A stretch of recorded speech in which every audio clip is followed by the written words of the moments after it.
Richey Edwards was one of those rare souls who blazed across the music landscape with such intensity that 30 years later, we're still trying to understand where he went and why he had to go. On a cold February morning in 1995, a young Welsh musician walked out of his London hotel room and vanished without a trace. His car would be found abandoned near one of Britain's most notorious suicide spots, but his body never was. What remained was a mystery that would haunt the music world and a family who refused to give up hope that somewhere, somehow, their brother might still be alive. This is the story of Richard James Edwards, known to the world as Richey James, the enigmatic lyricist and rhythm guitarist of the Manic Street Preachers. The story begins in Blackwood, a small mining town in the Welsh valleys where dreams often died in the pit darkness. Born on December 22, 1967, Richard James Edwards entered a world that was already changing. The coal mines that had defined Welsh identity for generations were closing, unemployment was soaring, and young people found themselves trapped between a dying past and an uncertain future. Graham and Jerry Edwards raised their son in a working-class household that valued education and hard work. Richey had a younger sister, Rachel, born in 1969, who would become one of the most important people in his life. The Edwards family lived in a terraced house like thousands of others in the Welsh valleys, but inside those modest walls, something extraordinary was taking shape. From an early age, Richey displayed an unusual intensity. While other children played in the streets or watched television, he buried himself in books. He read voraciously, consuming everything from classic literature to political manifestos. His parents encouraged this intellectual appetite, perhaps recognizing that their son's sharp mind might be his ticket out of a town where opportunities were scarce. At Oakdale Comprehensive School, Richey stood out not just for his academic achievements, but for his growing sense of alienation from the world around him. He watched as his peers settled into conventional paths, accepting limitations that he found suffocating. The 1980s were particularly harsh on Welsh communities like Blackwood. Margaret Thatcher's Conservative government was systematically dismantling the industrial base that had sustained these towns for over a century. Young people in Wales felt abandoned and angry. The unemployment rate soared, reaching devastating levels among school leavers. Traditional working-class pride was being replaced by despair and resignation. It was against this backdrop of social decay and broken dreams that Richey began to form his worldview. He saw the suffering around him, felt the weight of his community's despair, and began to channel these emotions into what would later become some of the most powerful lyrics in rock music. Despite the economic hardships affecting his community, Richey excelled academically. His teachers recognized his exceptional intelligence and encouraged him to pursue higher education. In 1986, he enrolled at the University of Wales, Swansea, to study political history. This decision would prove pivotal, not just for his intellectual development, but for the connections he would make there. University life exposed Richey to new ideas and perspectives. He immersed himself in political theory, studying the works of Marx, Gramsci, and other radical thinkers. He was particularly drawn to the writings of situationists like Guy Debord, whose critique of modern consumer society would later influence many of his lyrics. But it wasn't just politics that captured his imagination. He devoured literature, finding particular inspiration in the French symbolist poets like Arthur Rimbaud and the existentialist works of Albert Camus. These influences began to shape a unique artistic voice that combined political rage with philosophical depth and poetic sensibility. Richey wasn't content to simply absorb these ideas.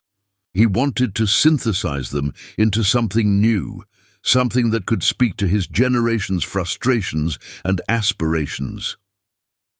It was during his university years that Richey first encountered the three young musicians who would change his life forever.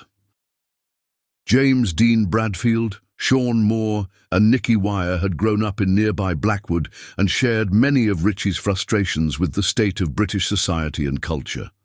They had already begun experimenting with music, playing in various configurations and searching for their own artistic voice. The four young men were united by more than geography. They shared a burning contempt for what they saw as the mediocrity and complacency of late 1980s Britain. The music scene was dominated by bands they considered shallow and apolitical. The Smiths had split up, leaving a vacuum for intelligent, politically engaged rock music. These four friends believed they could fill that gap. In 1989, they formed Manic Street Preachers, a name that perfectly captured their ambition to combine religious fervor with political preaching. Their early manifesto was audacious. They would make one perfect album, sell 16 million copies, and then split up. This grandiose statement perfectly encapsulated their youthful arrogance and genuine belief that they could change the world through music. Initially, Richey wasn't even a musician in the traditional sense. He couldn't really play guitar, and his rhythmic contributions to their early recordings were minimal. But what he lacked in musical skill, he more than made up for in vision and intensity. He became the band's primary lyricist and conceptual architect, crafting songs that dealt with everything from political oppression to personal anguish with equal passion. The Manic Street Preachers burst onto the British music scene like a controlled explosion. Their early performances were confrontational affairs, with the band members wearing military-style clothing covered in political slogans. They spray-painted statements like culture, alienation, boredom, and despair on their instruments and clothes. Their message was clear. British youth culture had become complacent and needed to be shocked back to life. Richey, in particular, cultivated an image that was both glamorous and threatening. He wore makeup and feather boas, but paired them with military fatigues and political statements.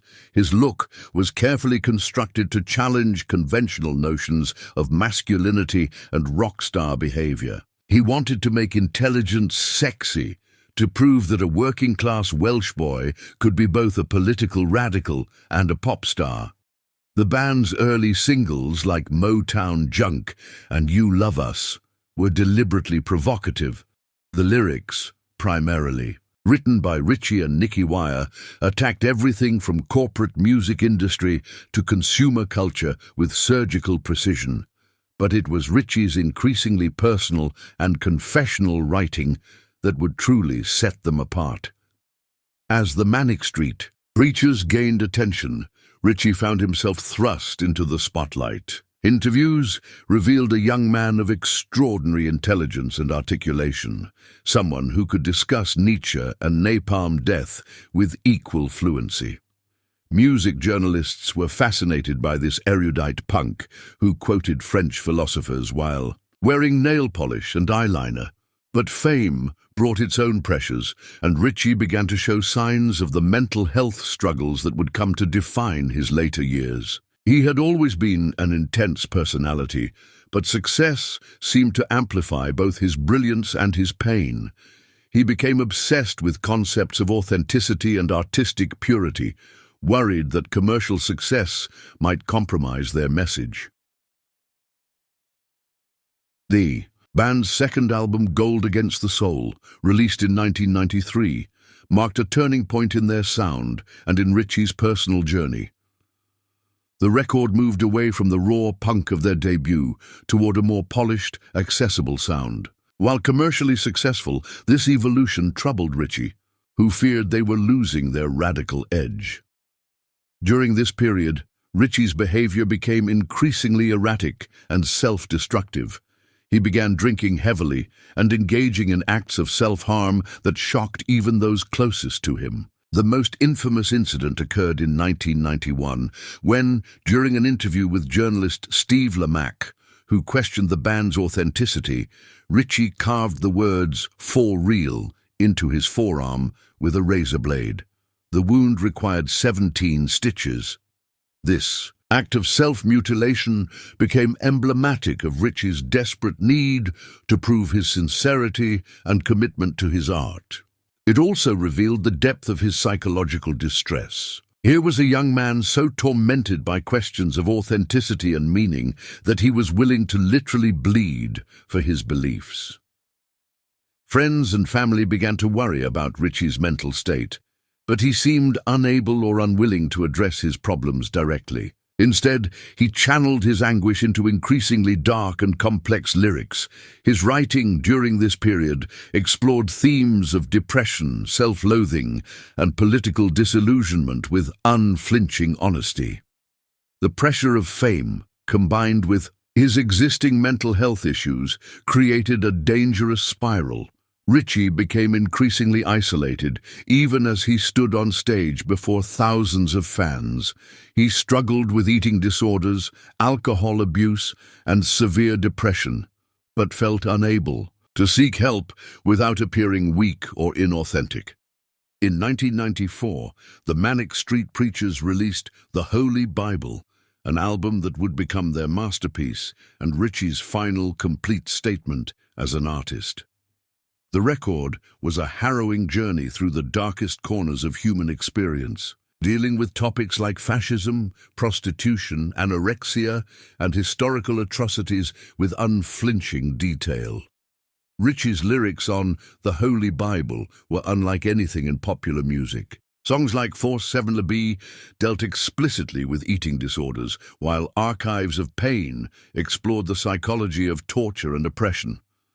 The album was brilliant but deeply disturbing, revealing a mind in crisis, attempting to make sense of human suffering through art. The intensity of the material took a toll on everyone involved, but especially on Richey, who seemed to be living every word he wrote. His weight dropped dramatically, and his behavior became increasingly unpredictable. Those who knew him best could see that he was struggling, but they felt powerless to help someone who seemed determined to push himself to the breaking point. Despite his deteriorating mental state, Richey continued to function as a performer and writer. The band toured extensively to promote The Holy Bible, and audiences were mesmerized by the intensity of their performances.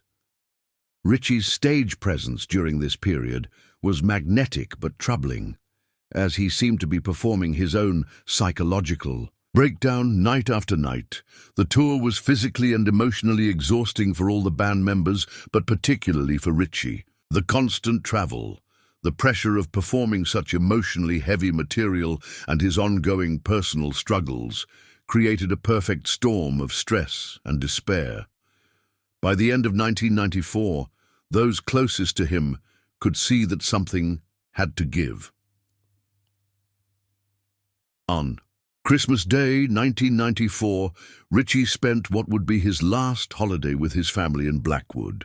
Those who saw him during this visit later described him as withdrawn and distant, as if he was already saying goodbye. His sister Rachel noticed that he seemed different, more fragile than usual, but she had no idea how serious his condition had become. In January 1995, the band was preparing for a promotional tour of the United States to support The Holy Bible. This should have been an exciting opportunity to introduce their music to American audiences, but Richey seemed increasingly reluctant to participate. He had always been ambivalent about fame, and the prospect of conquering new territories seemed to fill him with dread rather than excitement. On January 23, 1995, Richey gave his final interview to Japanese music magazine Music Life. Reading his responses now, with the knowledge of what would happen just days later, his words carry an almost prophetic quality. He spoke about feeling disconnected from the world around him and seemed to be searching for some kind of resolution to his internal conflicts. The night before his disappearance, Richey was staying at the Embassy Hotel in London with his bandmate, James Dean Bradfield. They were scheduled to fly to the United States the following morning for their promotional tour. But Richey was growing increasingly anxious about the trip, expressing doubts about whether he could handle the pressure of representing the band in interviews and performances. On the morning of February 1st, 1995, Richey Edwards walked out of the Embassy Hotel and into history. He left behind his passport and credit cards, taking only his wallet and the clothes on his back. The last confirmed sighting of him was at the hotel, where staff remembered seeing him in the lobby around checkout time. Instead of heading to the airport to meet Bradfield for their flight to America, Richey got into his silver Vauxhall Cavalier and began driving west toward Wales. At 2:55 p.m. that afternoon, he paid the toll to cross the Severn Bridge, the main route connecting England to Wales. This mundane transaction, recorded on a receipt that would later become crucial evidence, was the last confirmed trace of Richey Edwards. 2 weeks later, his car was discovered in a car park near the Os Services, close to the Severn Bridge. The location was significant and ominous. The Severn Bridge was known as one of Britain's most notorious suicide spots, a place where desperate people came to end their lives. The car was found with minimal fuel, suggesting that wherever Richey had intended to go, this might have been as far as he could travel. The discovery of the abandoned car sent shockwaves through the music world and devastated his family and bandmates. Police immediately began treating the case as a probable suicide, given the location and Richey's known mental health struggles. But something didn't feel right to those who knew him best. Despite his demons, Richey had never explicitly expressed suicidal thoughts, and his family couldn't believe he would leave them without some kind of explanation. The investigation that followed was thorough, but ultimately fruitless. Police divers searched the waters around the Severn Bridge, but no body was ever recovered. This absence of physical evidence would become the foundation for years of speculation and hope that somehow, against all odds, Richey might still be alive. His family, particularly his sister Rachel, refused to accept that he was dead. They couldn't understand how someone so articulate and expressive could simply vanish without leaving behind any kind of message or explanation. This led to one of the most intriguing aspects of the mystery. In the weeks following his disappearance, it was discovered that Richey had withdrawn $200 from his bank account on February 1st, after he had supposedly disappeared. Bank records showed that the money was withdrawn from an ATM in Cardiff, suggesting that Richey had travelled from the Severn Bridge area back to the Welsh capital. This evidence seemed to contradict the suicide theory and gave his family hope that he might have staged his own disappearance. But if he had, where had he gone? And why had he chosen to vanish so completely? The missing money wasn't the only strange element in the case. Richey's hotel room at the Embassy Hotel was found to be unusually tidy, with his belongings neatly arranged. His passport, which would have been essential for the planned trip to America, was left behind, but other personal items were missing. To some, this suggested planning and deliberation rather than a spontaneous decision to end his life. In the months and years that followed, there were numerous reported sightings of Richey Edwards around the world. People claimed to have seen him in India, travelling the hippie trail that had attracted so many young Westerners searching for meaning. Others reported encounters in Goa, the Canary Islands, and various other locations. Each sighting was investigated, but none were ever verified. The Manic Street Preachers faced an impossible decision. Should they continue as a band without their primary lyricist and conceptual architect? The three remaining members, James Dean Bradfield, Sean Moore and Nicky Wire, ultimately decided to carry on, viewing their music as a way to honor Richey's memory and continue his artistic mission. Their first album without Richey, Everything Must Go, released in 1996, was both a commercial triumph and an emotional tribute to their missing friend. The title track featured lyrics that Richey had written before his disappearance, making it a haunting, posthumous collaboration. The album's success proved that the band could survive without him, but also highlighted the unique void his absence had created. For Richey's family, the lack of closure was agonizing. His parents, Graham and Sherry Edwards, had to live with the uncertainty of not knowing what had happened to their son. His sister Rachel became the most vocal advocate for keeping the case alive, tirelessly pursuing new leads and challenging the assumption that Richey had taken his own life. As the years passed, the legend of Richey Edwards grew. He became a cult figure, particularly among young people who identified with his combination of intelligence, sensitivity, and rebellion. His lyrics were studied and analyzed like poetry, and his image adorned bedroom walls around the world. The mystery of his disappearance only added to his mythical status. In 2008, more than 13 years after his disappearance, Richey Edwards was legally declared dead. The declaration was necessary for practical purposes, allowing his estate to be settled and providing some legal closure. But for his family and fans, the lack of a body meant that hope could never be completely extinguished. The investigation into Richey's disappearance has never officially closed, and new evidence continues to emerge periodically. In recent years, his family has claimed to have found vital new evidence that supports the theory that he staged his own disappearance. This evidence, which includes detailed analysis of his movements on the day he vanished, suggests a level of planning that seems inconsistent with a spontaneous suicide. One of the most compelling pieces of evidence is the timing of Richey's crossing of the Severn Bridge. The toll receipt shows that he crossed at 2:55 p.m., but analysis of the journey time suggests that he couldn't have driven directly to the bridge after leaving his hotel. This missing time has never been adequately explained and raises questions about what Richey was doing during those crucial hours.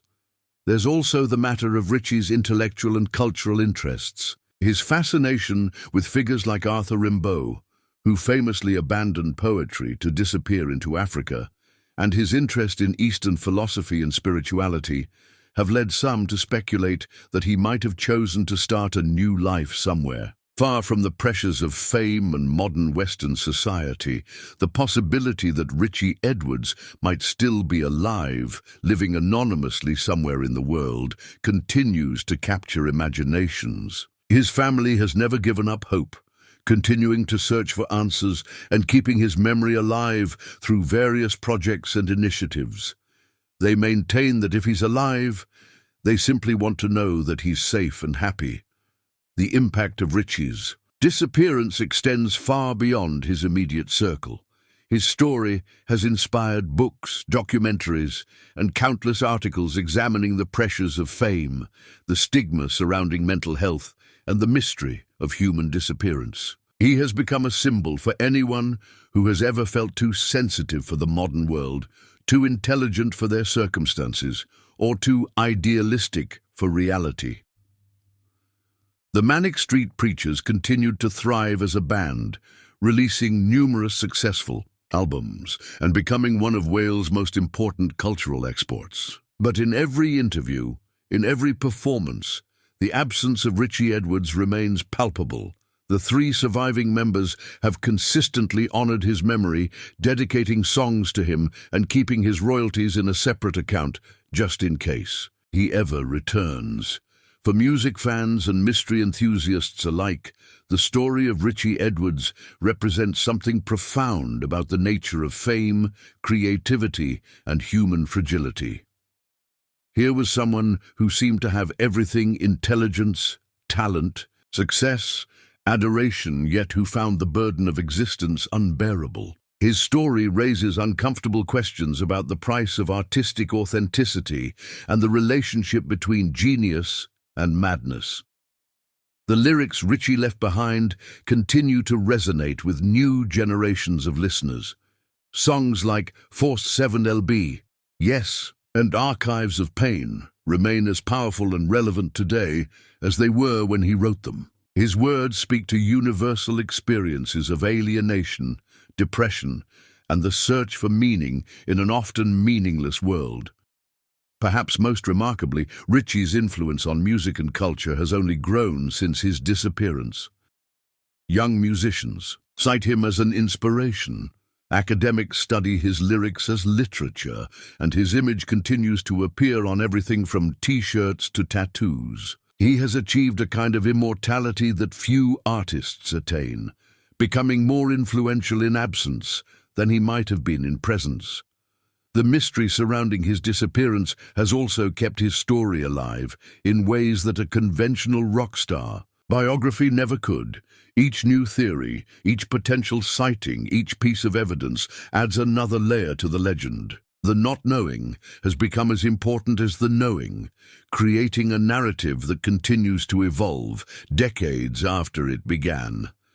But perhaps the most important aspect of Richey Edwards' story isn't the mystery of what happened to him, but what his life and work tell us about the human condition. His unflinching examination of depression, alienation, and political disillusionment spoke to millions of people who felt similarly lost and disconnected. He gave voice to feelings that many people experience but struggle to articulate. His story also highlights the ongoing stigma surrounding mental health, particularly among young men who feel pressure to appear strong and in control. Richey's very public struggles with depression and self-harm occurred at a time when such issues were rarely discussed openly. In many ways, his candor about his mental health struggles was ahead of its time, presaging today's more open conversations about psychological well-being. The enduring fascination with Richey Edwards also reflects something deeper about how we process tragedy and mystery. Human beings seem hardwired to seek resolution, to create narratives that make sense of seemingly senseless events. The fact that his story has no clear ending forces us to confront our own discomfort with ambiguity and uncertainty. As we approach the 30th anniversary of his disappearance, the questions surrounding Richey Edwards remain as compelling as ever. Did he take his own life in a moment of despair, his body lost forever to the waters of the Severn estuary? Did he stage his own disappearance, beginning a new life, free from the pressures that had driven him to the breaking point? Or is there some third possibility that we haven't yet considered? The truth is that we may never know what happened to Richey Edwards on that February day in 1995. The passage of time has made it increasingly unlikely that definitive answers will emerge. But perhaps that's fitting for someone who spent his life questioning certainties and challenging comfortable assumptions. What we do know is that somewhere in the world there might be a man in his 50s who once wrote some of the most powerful lyrics in rock music. He might be living quietly, finally at peace with himself and the world. He might be reading books, writing poetry, or simply enjoying the anonymity that has eluded him for so long. This possibility, however remote, continues to sustain his family's hope and his fans' dreams. Or perhaps Richey Edwards found the peace he was seeking in the cold waters of the Severn, joining the countless others who saw that bridge as their final destination. If so, he left behind a body of work that continues to comfort and inspire those who struggle with similar demons. His words remain as a testament to the power of art to transform suffering into something beautiful and meaningful. The most remarkable thing about Richey Edwards' story isn't that he disappeared, but that he appeared at all. In a world full of manufactured pop stars and carefully managed celebrities, he was genuinely authentic, brutally honest, and completely uncompromising in his artistic vision. He showed that intelligence and sensitivity could coexist with rock and roll rebellion, that working-class Welsh boys could quote French philosophers and change the world through music.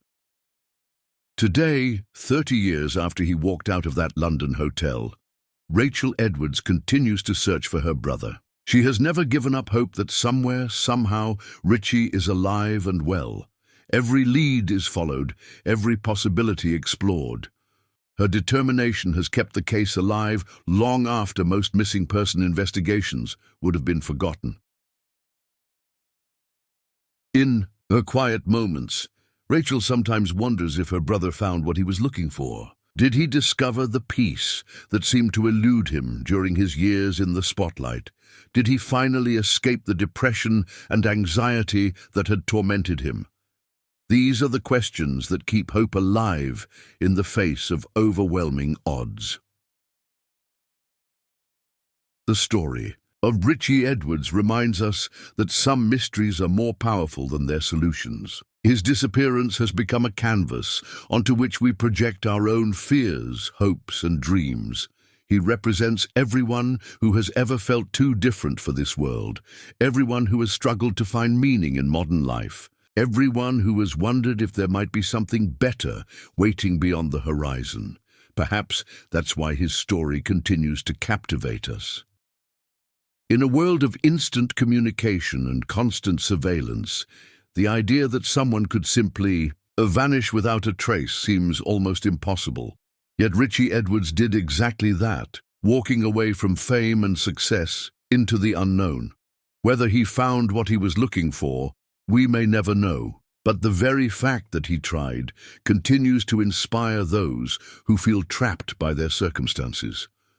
The mystery of Richey Edwards is ultimately a mystery about the human heart and its capacity for both great beauty and terrible pain. His lyrics explored the darkest corners of human experience with unflinching honesty, but they also revealed a deep compassion for those who suffer. In his words, the lost and the lonely found a voice, a champion, a friend who understood their pain. And so the search continues, not just for a missing person, but for answers to the eternal questions that Richey Edwards raised in his brief but brilliant career. What does it mean to be authentic in an artificial world? How do we find meaning in the face of suffering? Is it possible to be too sensitive for this world? These questions may never be fully answered, but they will continue to resonate as long as human beings struggle to understand themselves and their place in the world. Richey Edwards may have disappeared from our sight, but he has never disappeared from our consciousness. His voice continues to echo in the work of the Manic street preachers, in the words of the countless musicians he has influenced, and in the hearts of all those who refuse to accept easy answers to difficult questions. In the end, perhaps that's the most fitting legacy for someone who spent his life searching for truth in a world full of lies. He may be gone, but his questions remain, challenging each new generation to think deeper, feel more deeply, and never stop searching for something real in an increasingly artificial world.